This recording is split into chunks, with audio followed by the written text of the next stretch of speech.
흑백 요리사 때문에 전 세계 중국집이 난리가 났어요. 시래기 바스에 짝퉁인 우거지 바스도 먹어봤는데 그건 맛이 없더라고요. 다음은 또 어떤 요리를 먹어볼지 너무 기대돼요. 요즘 태국의 중국 식당을 찾은 전 세계 관광객들이 넷플릭스 흑백 요리사에 등장한 요리를 찾고 있다고 합니다. 이런 모습을 어이없다는 듯 한심한 눈으로 바라보는 여성이 있는데요. 대체 무슨 일이 일어난 건지 지금부터 사연을 들어보겠습니다. 안녕하세요. 저는 태국에 살고 있는 소밍이라고 합니다. 저는 태국 상류층인 하이소 출신으로 한국이라는 나라를 정말 사랑해요. 고급스러운 제 취향에 딱 맞는 음식과 문화를 가지고 있을 뿐만 아니라 제 하나뿐인 남편 현우 씨의 뿌리가 바로 한국에 있거든요. 제 남편 현우는 조선족 출신으로 항상 가슴 깊이 대한민국을 동경하며 그리워했어요. 아주 오래전 중국에 정착한 할아버지는 타고난 손맛이 뛰어났고 중국 현지에서도 한국식 퓨전 요리법을 접목한 중국 요리집을 하셨는데 장사가 아주 잘 되었대요. 그는 여행으로 왔던 태국에서 저와 사랑에 빠졌고 그렇게 우리는 방콕의 가장 중심가에서 한국식 중국집을 운영하게 되었습니다. 흔히 조선족이라고 하면 한국과 갈등을 빚고 사고를 치는 사람들을 생각하시는 경우가 많겠지만 남편은 전혀 그렇지 않아요. 오히려 한국 내에서 사고를 치는 조선족들 때문에 선량하게 일하는 조선족들의 이미지까지 갉아먹는다며 혀를 찼거든요. 사실 1990년대 한중 수교를 계기로 한국에 방문하는 조선족들이 늘어났을 초기에는 지금처럼 나쁜 인식이나 갈등이 두드러지지 않았대요. 중국에서 돈을 많이 번 할아버지 덕분에 엘리트 교육을 받은 남편 현우는 이런 상황을 안타까워했죠. 공산주의인 중국 체제에서 열심히 하든 게을리하든 똑같은 분배를 받던 조선족들은 정당하게 노력한 만큼 평가받는 한국의 체제에 잘 적응하지 못하기 시작했거든요. 적응에 실패한 조선족들은 각종 범죄의 주범이 되기에 이르렀고 드라마 영화에서 무시와 멸시를 받는 깡패 역할도 조선족들이 도맡게 되었죠. 조선족 중에서도 엘리트 집안에 속하는 그는 이런 상황을 늘 안타까워했습니다. 그래서 한국 관광객들이 오면 서비스도 잘 챙겨주고 너무 반가워했어요. 중국에서 변두리 소수민족으로 살면서도 한국의 말과 글을 잃지 않고 한민족이라는 자부심으로 살아왔던 부모님의 정신을 이어가기 위해서는 고국에서 두려움과 멸시의 대상이 아닌 환영받는 존재가 되어야 한다면서요. 태국에 산 지 10년이 넘어가면서 이제 절반은 태국 사람이 된 현우는 올 여름에 개최된 파리올림픽에서도 한국의 선전이 정말 자랑스럽다고 했어요. 그는 태국 파니팍 선수가 태권도로 금메달을 따고 그의 뒤에 한국인 감독이 있다는 사실에 엄청난 긍지를 느꼈습니다. 같은 한민족이 태국에서 인정받는 걸 자기 일처럼 자랑스러워했고 금메달을 딴 다음 날에는 한국식 짜장면 100그릇을 무료로 제공하는 이벤트를 열기도 했어요. 그런데 불과 얼마 전부터 한국을 동경하는 태국의 분위기가 조금씩 바뀌기 시작했습니다. 최근 한국 여행을 금지하는 밴코리아 운동이 확산되기 시작한 거예요. 이 모습을 지켜보며 남편은 가슴을 치며 속상해했습니다. 한국으로 입국하려는 태국 사람들의 입국 심사가 엄격해진 건 불법 체류자들의 잘못 때문인데 왜 한국이 이렇게 공공의 적이 되어야 하는 거냐면서 불법 체류자들을 나무랐어요. 범죄를 저질러 스스로 무시와 멸시의 대상이 되었던 일부 조선족들과 똑같은 행동을 하는 거라며 비판했죠.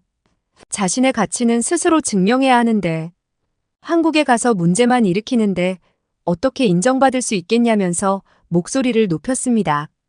결국 시간이 지나면서 한국인이 찾지 않는 방콕 거리는 중국 관광객으로 가득 차게 되었어요. 남편은 한국인들을 자주 보지 못하고 그들과의 접점이 사라지는 상황을 씁쓸해했어요. 하지만 관광업에 종사하는 다른 사람들은 아랑곳하지 않았고 중국인들의 방문을 무척이나 반기는 눈치였죠. 그런데 그런 문제는 우리 식당의 매출에도 직격탄을 주었습니다. 중국인 관광객들은 태국에 놀러와서 굳이 중식을 먹지 않았거든요. 태국은 더운 날씨 탓에 짭짤하고 기름진 음식이 발달해서 중국인들 입맛에 잘 맞는 음식이 많아요. 그렇다 보니 굳이 중화 요리를 찾지 않고 늘 손님이 북적거리던 우리 집은 점점 파리만 날리기 시작했습니다. 그런데 요 며칠 이상한 현상이 일어나기 시작했어요. 손님이 한두 명씩 들어오면서 여기가 한국식 중국집 맞죠? 라는 말을 하며 들어오기 시작한 거예요. 아마 우리 집 간판에 적힌 한글을 보며 한국식 중국집이라고 생각했고 들어오면서 재차 확인하는 것 같았습니다. 그런데 특이한 현상은 여기서 끝나지 않았어요. 갑자기 우리 식당에 늘어난 관광객들은 인종도 성별도 아주 다양했는데 다들 하나같이 찾는 메뉴가 거의 비슷한 거예요. 미국인 노부부부터 유럽의 젊은 커플과 우정여행을 온 일본인들까지 다들 하나같이 한국식으로 요리된 바스와 고추 잡채를 찾기 시작했죠. 정확히 말하면 시래기 바스가 있냐는 질문이 가장 많았어요. 남편과 저는 얼떨떨했습니다. 듣도 보도 못한 시래기 바스라는 게 대체 어디서 나왔길래 다들 하나같이 그 메뉴를 찾는 건지 의아했죠. 알고 보니 이건 넷플릭스에서 방영된 흑백 요리사의 효과였어요. 손님들이 이런 메뉴가 있냐며 보여준 휴대폰 화면을 들여다보니 흑백 요리사라는 요리 경연 프로그램에서 한국풍이 가미된 중국 요리를 선보이고 있었습니다. 넷플릭스 비영어권 콘텐츠 중에서 1위를 차지할 정도로 인기가 대단했는데 컨셉도 독특하고 대결 구도도 너무 긴장감이 넘치더라고요. 손님들도 꼭 한국식 중국 요리를 먹어봐야겠다는 생각에 한국식 중식당을 찾아다녔다고 했어요. 우리 식당도 간판도 한글이고 음식 재료부터 물병이랑 컵까지 다 한국식으로 운영하고 있거든요. 그들은 소주 회사에서 나온 판촉용 물병에 적힌 한글을 보면서도 감탄했습니다. 가게 풍경까지 하나도 놓치지 않으려고 사진을 찍어서 SNS에 올리기도 했어요. 손님들이 찾는 시래기 바스는 없어서 가장 비슷한 완자 바스를 추천했는데 관광객들은 육즙이 가득하면서 달콤한 완자 바스를 보자마자 인증샷을 찍기 바빴습니다. 태국을 찾는 관광객들 사이에 소문이 난 건지 그날부터 바스는 우리 집 주문 1위를 달리기 시작했어요. 그 뒤를 이어서 철가방 요리사라는 중식 요리사가 만든 고추 잡채와 만찢남이 만든 동파육도 불티나게 팔리기 시작했어요. 다시 활력을 되찾은 남편과 저는 늘어나는 주문에 몸은 힘들었지만 마음만은 뿌듯했습니다. 그렇게 흑백 요리사를 보며 대체 시래기 바스가 어떤 맛일지 빨리 연구해서 신메뉴로 선보여야겠다는 생각을 했어요. 남편은 심지가 있는 시래기를 부드럽게 조리하고 정지선 셰프가 구현한 설탕 공예도 선보이기 위해 차근차근 레시피를 개발해 나갔습니다. 그런데 이제 다시 활력을 찾은 우리 가게를 방해하는 세력이 나타나기 시작했어요. 바로 다음 골목에서 중국집을 운영하는 중국인 류치양이 갑자기 우리 손님들을 뺏기 시작한 겁니다. 돈 욕심이 하늘을 찌르는 류치양은 갑자기 가게 앞에 세워두는 입간판을 한국어로 바꾸더니 한국식 중국집이라며 대문짝만하게 광고를 하기 시작했어요. 그는 뼛속까지 중국인 출신으로 절대 한국식 중화 요리를 만들지 못하는 사람이었습니다. 류치양은 원래 상인들 사이에서도 악명 높은 사장이었어요. 하도 문제를 일으키고 싸움을 거는 탓에 싸움닭 류치양이라는 닉네임이 있을 정도였죠. 우리 식당이 중국을 따라한 속국 한국 식당이라면서 중국집인 척하는 게 꼴사납다는 뒷담화를 했던 것도 많은 상인들에게 들어서 잘 알고 있어요. 하지만 그는 상인회 회장과 간부들에게만큼은 갖은 아양을 떨고 뇌물을 주며 자신의 입지를 다지는 비열한 인간이었습니다. 우리는 류치양이 출근하지 않은 날을 틈타서 그의 가게에 가보았어요. 대체 뭘 믿고 한국식 중국집인 척 하는지 궁금했거든요. 늘 우리 가게를 보며 중국을 흉내낸 짝퉁이라면서 욕을 하더니 흑백 요리사 덕에 한국 음식이 인기가 있어진 상황을 이용하는 게 우스웠죠. 그를 비웃으며 메뉴판을 여는데 기가 막히게도 시래기 바스를 판다며 메뉴판에 끼워 넣었더라고요.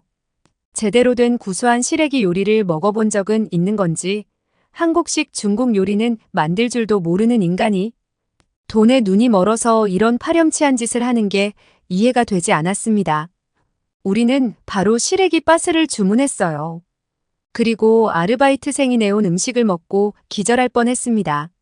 무청을 말린 시래기가 아니라 배추를 다듬어서 나온 뻣뻣한 겉잎을 이용해서 바스를 만들었더라고요. 배추잎을 다져서 시래기에 비슷한 초록색은 흉내를 냈지만 매일 식재료를 다루는 남편과 저는 단숨에 알아챌 수 있었습니다. 심지어 정체불명의 요리는 배추 겉잎을 말리거나 삶지도 않아서 뻣뻣한 심지가 그대로 느껴졌어요. 고기는 냉동실에 얼마나 오래 묵혔던 걸 사용한 건지 쿰쿰하고 역한 냄새가 코를 찔렀습니다.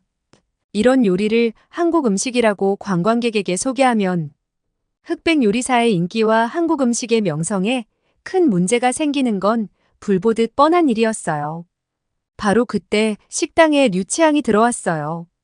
아마 우리 얼굴을 아는 직원이 가게 밖에 있던 류치향에게 전화를 걸어서 황급히 온 것 같아 보였습니다. 류치향은 왜 남의 가게에 몰래 와서 음식을 먹냐며 고래고래 소리를 지르기 시작했어요. 우리는 장사를 방해한 적도 없고 음식값을 제대로 지불하고 손님으로 온 것인데 왜 이렇게 발끈하냐며 반문했습니다. 그리고 이건 시래기가 아니라 배추 겉잎인데 무청을 말리고 쪄서 요리를 해야 시래기 바스가 아니냐고 따졌어요. 그리고 대체 얼마나 오래된 고기를 썼길래 이렇게 냄새가 나는 건지 유통기한이 지난 고기를 쓴 거라면 큰 문제가 된다고 알려주었죠. 이건 우리 관광거리를 찾는 손님들을 기만하는 행위라고 팩트를 조목조목 짚어주었습니다. 그러자 류치향은 논리로는 이길 수 없었는지 남의 가게에서 빨리 나가며 우리를 내쫓았습니다. 우리는 류치향의 행동이 이해되지 않았어요. 다음 날 우리는 평소와 같이 가게 문을 열었고 흑백 요리사의 인기 덕분인지 더 많은 손님들이 가게를 찾았습니다. 다들 시래기 바스를 찾았지만 아직 레시피가 완벽하게 다듬어지지 않은 터라 정식 메뉴로 팔 수는 없었어요. 우리 남편은 음식을 만들면서 철학이 확실했거든요. 당장 시래기 바스가 인기가 있다고 엉터리 메뉴를 선보이면 그건 음식에 대한 모욕이라고 여겼어요. 중국 음식을 대충 흉내낸 짝퉁 요리라는 류치향의 말이 사실이 되지 않도록 더욱 열정을 기울여서 레시피를 연구했고 최고의 음식만 선보였거든요. 이런 노력을 손님들도 알아주었는지 기존에 팔던 고기 완자 바스도 인기가 정말 많았어요. 설탕옷을 입은 달콤하고 바삭한 껍질을 베어 물면 진한 육향이 가득 퍼지는 부드러운 완자가 일품인 메뉴거든요. 손님들은 다들 고기 바스를 정말 맛있다고 했고 미식의 나라인 프랑스와 이탈리아 관광객들도 맛있게 먹었습니다. 고기 바스에 대해 의문을 가지던 옆 테이블 손님들도 점점 더 많이 주문하기 시작했고 현우의 철학에 따라 만든 음식을 다들 행복하게 즐기고 있었죠. 그런데 갑자기 어디선가 익숙한 목소리가 가게 안을 채웠습니다. 저는 바쁜 남편을 돕느라 주방에 있었는데 홀이 소란스러워진 걸 알고 바로 바깥으로 나와봤어요. 제 눈앞에 펼쳐진 장면은 정말 가관이었습니다. 류치향이 음식에서 머리카락이 나왔다면서 고래고래 소리를 지르고 있었어요. 당황스러웠던 저는 순간 말문이 막혔지만 이내 요리를 만드는 남편이 위생모를 착용하고 있다는 생각이 떠올랐습니다. 그래서 이건 절대 요리사의 머리카락이 아니라고 단호하게 말했어요. 그러자 자기를 거짓말쟁이로 몰아가는 거냐며 사기꾼 부부가 따로 없다면서 소리치더군요. 적반하장도 분수가 있다면서 더러운 음식을 만드는 것도 모자라 뻔뻔하기까지 하다면서 데시벨을 높였습니다. 류치향의 소란에 식당 모든 손님들이 우리를 쳐다봤고 저는 진땀을 흘리며 어떻게 해야 할지 몰라 당황했어요. 그리고 얼른 주방에 들어가서 정신없이 요리하는 남편을 데리고 나와서 모자를 벗으라고 했습니다. 남편은 바쁜 사람을 붙잡고 뭐 하는 거냐고 황당해했지만 이내 상황을 깨닫고 저보다 더 어이없어 했어요. 남편은 할아버지에게서 엄격하게 조리를 배웠고 출근과 동시에 위생모를 쓰는 게 몸에 밴 습관이었습니다. 저는 류치양이 손에 들고 있던 머리카락을 낚아챘고 남편 머리카락보다 훨씬 밝은 색이라는 걸 알 수 있었죠. 남편은 한 달에 한 번씩 진한 검은색으로 새치염색을 하고 있었거든요. 전혀 다른 머리카락이 나오자 류치양은 무척 당황스러워했습니다. 류치양의 소란에 식당 모든 손님들이 우리를 쳐다보고 있던 터라 창피스러웠는지 고래고래 소리를 지르면서 꽁무니를 빼고 사라졌어요. 저는 고심 끝에 다음날 상인회에 정식으로 문제 제기를 했습니다.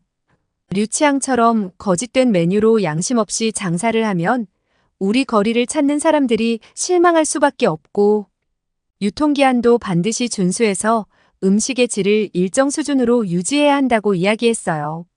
상인회에서도 회비를 받는 만큼 우리 관광거리의 수준을 올리기 위해 이런 비양심적인 행동은 적극적으로 막는 게 맞다고 이야기했습니다. 그러자 다른 사장님들도 우리 의견에 동의를 해주었습니다. 평소 류치양이 자기 식당의 입간판을 주변까지 설치해 인근 상가의 영업을 방해한 행위와 다른 식당에 들어가려는 관광객을 잡아끄는 과도한 호객 행위를 했다는 사실도 드러났어요. 그리고 그날 영업을 마치고 집에 돌아와 남편은 한국 음식에 대해 더 자세히 공부하기 시작했습니다. 류치양이 찍소리를 못하도록 훨씬 다양하고 건강한 한국식 중국 요리를 선보여야 한다고 했어요. 한동안 장사하느라 바빠 기존 메뉴만 선보였던 우리는 유튜브를 뒤져 한국 요리 영상들을 찾기 시작했어요. 그러다가 익숙한 얼굴을 발견하게 되었습니다. 바로 흑백 요리사에서 심사위원으로 나왔던 외식 사업가의 채널이었어요.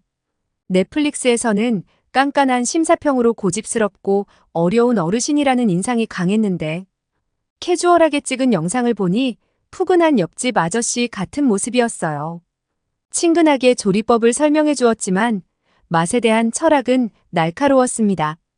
어려워 보이는 고급 요리도 간단한 재료로 아주 쉽게 만들어내는 모습을 보며 화려하게 당근으로 꽃밭을 만들고 오이로 용을 만들어 치장한 류치양의 겉만 번지르르한 요리보다 담백하고 깔끔하지만 영양 만점인 한국 요리가 건강에도 훨씬 좋을 것 같았죠.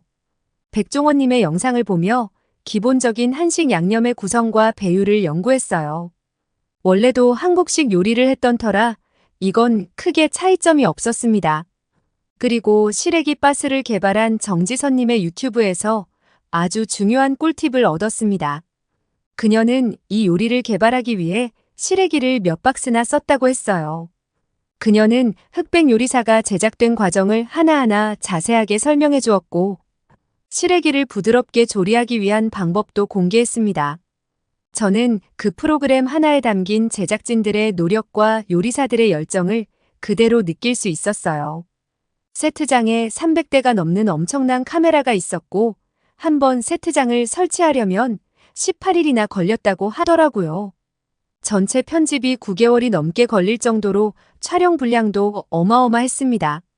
그녀는 엄청난 스케일의 촬영에 심리적으로 위축되기도 했지만 제작진들이 요리사의 입장을 세심하게 살피면서 촬영을 했고 나중에는 온전히 요리에 빠져서 모든 것을 쏟아낼 수 있었다고 했어요. 저는 그녀가 설명하는 흑백 요리사의 스케일을 듣고 이 정도 열정이라면 전 세계인들을 사로잡은 게 당연하다는 생각이 들었어요. 그리고 그녀가 알려준 비법과 열정을 본받아 최고의 시래기 바스 맛을 찾는데 성공했고 우리 식당은 요즘 눈코 뜰 새 없이 바쁜 하루하루를 보내고 있었습니다. 너무 많은 손님이 찾는 탓에 일손이 부족해진 우리는 채용 공고문을 올렸어요. 우리 가게가 인기가 많아진 탓인지 지원자가 꽤 많이 들어왔는데 남편과 저는 예쁘고 예의 바른 한국인 유진이를 선발했어요.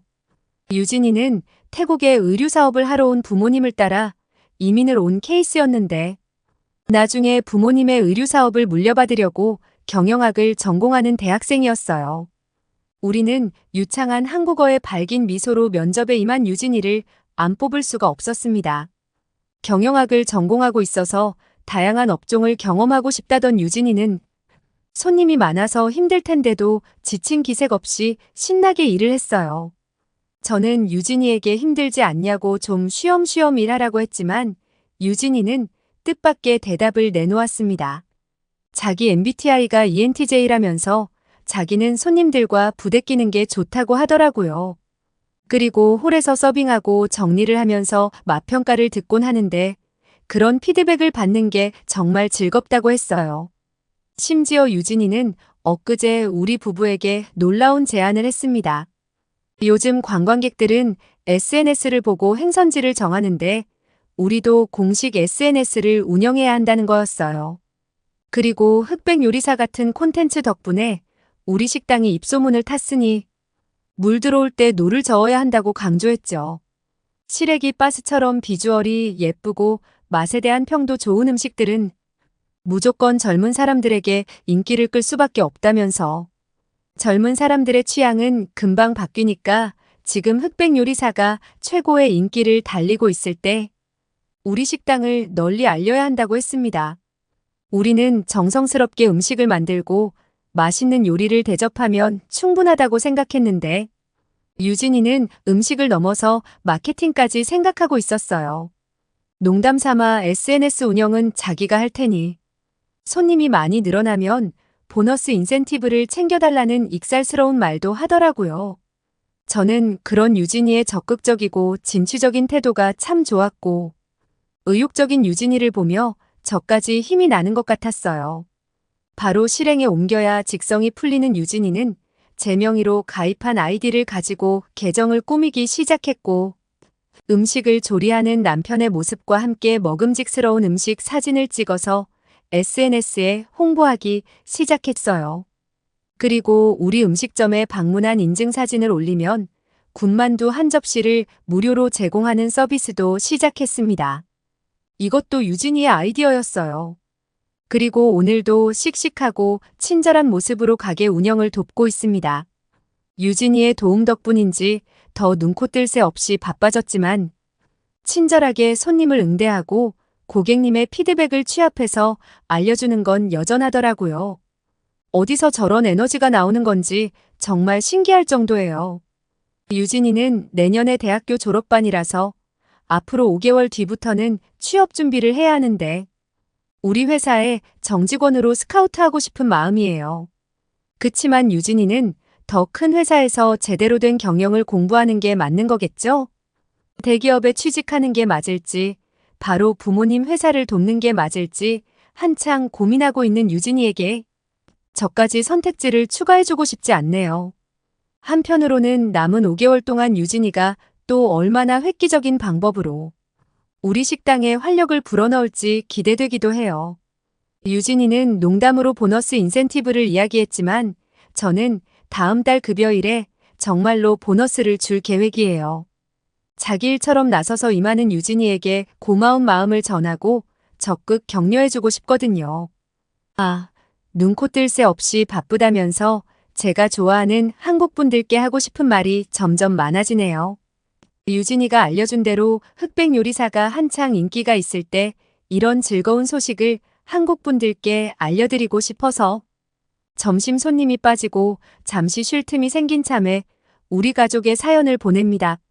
여러분이 들으신 것처럼 남편과 유진이를 포함해서 제 주변의 한국 사람들은 이렇게 좋은 사람들 뿐이에요. 특히 한국 사람들은 큰 공통점이 있는데 정말 성실하고 맡은 바 일에 최선을 다한다는 거예요. 그래서 제가 한국을 더 좋아하는 걸지도 몰라요. 태국에서 상류층인 하이소 태생인 저희 부모님도 항상 부지런하셨고 몸가짐을 단정히 하셨거든요. 좋은 문화를 가지고 좋은 교육을 받은 사람들은 국적과 연령을 초월해서 서로 하나가 될 수 있다는 것을 느끼는 요즘입니다. 저희 식당을 찾은 많은 한국인들도 모두 예의도 바르고 성숙했으며 착한 사람들이었거든요. 한국은 어릴 때부터 가정교육을 철저하게 받고 교육열도 높아서 대학 진학률도 무척 높다고 하더라고요. 이런 차이점이 오늘날의 선진국 한국을 만든 게 아닐까 하는 생각이 들어요. 전 세계에 수많은 요리 서바이벌 프로그램이 있었지만 이렇게까지 한국 음식이 주목받은 것도 처음이거든요. 이제 전 세계가 알아본 것 같아요. 오랜 시간 같은 자리에서 묵묵하고 정직하게 요리한 관록 있는 요리사들과 새로운 감각으로 창의적인 요리를 만들어내는 신세대 요리사들의 대결이 신선하잖아요. 끊임없이 연구하고 도전하는 한국인들의 DNA가 흑백 요리사에 그대로 녹아들어간 것 같아요. 솔직히 저는 태국인의 DNA를 가지고 있지만 지금 태국의 불법 체류자 때문에 발생한 태국의 입국 제한 조치는 당연하다고 생각해요. 우리가 먼저 잘못을 저지르지 않았다면 이렇게 얼굴을 붉히는 일도 없었을 테니까요. 내심 태국인들도 동경하던 한국에게 거부당한다는 생각이 들어서 삐진 것 같기도 하고요. 하지만 한국에도 태국에도 좋은 사람들이 참 많기 때문에 언젠가 이 갈등이 해소될 거라는 확신을 가지고 있습니다. 그래서 우리는 다음 휴가가 생기면 꼭 한국으로 여행을 가기로 다짐했어요.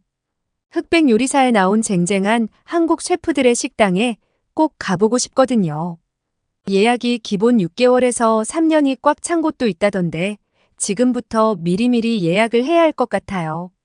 당분간은 태국인에 대한 입국 제한이 유지될 테니까 여유 있는 일정으로 예약하려고 생각하고 있어요. 다행히 남편은 어릴 때부터 할아버지께 우리는 한민족이라는 걸 잊으면 안 된다고 교육받았고 절대 한글을 잊지 말고 무례한 중국인들과는 다르게 예절을 지켜야 된다는 교육을 철저하게 받아서 한국에 가도 잘 적응할 수 있을 게 확실하거든요. 아직 대부분의 조선족들에 대한 인식이 좋지 않지만 한국을 진정으로 사랑하고 한국 사회의 건강한 일꾼으로 자리 잡는 비율이 많아진다면 언젠가 당당한 한국 사회의 동포로 인정받을 수 있지 않을까 기대해 봅니다. 저는 한국에 가면 흑백 요리사에 나온 식당뿐만 아니라 백종원님의 식당에도 꼭 가보고 싶어요. 중국집, 고깃집뿐만 아니라 파스타집까지 대부분의 매장을 성공시킨 외식 사업가로서 비결이 정말 궁금하거든요. 그런 대단한 성공을 직접 눈으로 보고 체험해보고 싶어요. 지금의 인기대로라면 조만간 우리도 태국에서 체인점을 늘릴 수 있지 않을까 기대를 가지는 요즘이거든요. 실제로 흑백 요리사의 인기 때문인지 체인점을 내달라는 문의도 심심치 않게 들어오지만 지금은 우리 가게 하나를 잘 꾸리고 맛을 유지하는 게 중요하다는 철학 때문에 매장을 늘리지 않고 있어요. 하지만 한국에 가서 백종원님의 사업 운영 방식을 보고 온다면 생각이 바뀔지도 모르겠네요. 아참, 저는 한국의 찜질방도 꼭 가보고 싶은데 여기는 미리 예약까지는 안 해도 되겠죠? 방콕의 유명한 마사지샵은 거의 다 미리 예약을 해야 하거든요. 태국의 마사지샵은 정말 많지만 찜질방이나 사우나는 한국보다 발달이 덜 되어 있어서 한국 찜질방이 정말 궁금해요. 드라마에 자주 나왔던 곳이기도 하고 무엇보다 거기 다녀오면 피부가 매끈해진다는 이야기를 들었거든요. 게다가 한국의 찜질방에는 세신이라는 각질 제거 서비스가 있다면서요? 몇 년 전 한국으로 여행을 다녀왔던 옆집 마사지숍 사장님이 세신은 전혀 다른 차원의 스킨케어라며 세신을 적극 추천해줬어요. 피부의 각질을 시원하게 없애니 피부가 순식간에 아주 매끄러워졌다고 하는데 스크럽을 사용할 때랑 아예 다른 차원으로 개운하대요. 태국 사회에 접목하기에는 때를 미는 행동이 지저분하고 민망할 수 있어서 접목하는 건 포기했다고 하셨지만 한국에 가면 꼭 즐겨야 할 필수 코스라고 추천해 주셨어요. 세신 후에 먹는 구운 계란과 식혜가 그렇게 맛있다는데 태국의 입국 제한이 해지될 그날이 빨리 오기를 손꼽아 기다리고 있습니다. 태국이 먼저 자정의 목소리를 높이고 한국과 도움이 되는 건강한 관계를 회복한다면 언젠가 꼭 다시 한국의 문이 열리겠죠? 그리고 전통적으로 태국은 한국의 우호적인 나라이기도 하고요. 동경과 부러움의 대상이었던 한국의 거부를 당하니까 속상한 마음에 한국 금지 운동이 일어난 건데 잠깐의 이슈로 이렇게 사이가 틀어지기에는 정말 아깝다고 생각해요.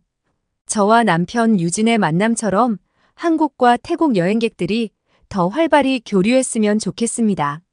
성숙하고 배려 있는 한국 사람들의 진짜 모습을 우리가 제일 잘 알거든요.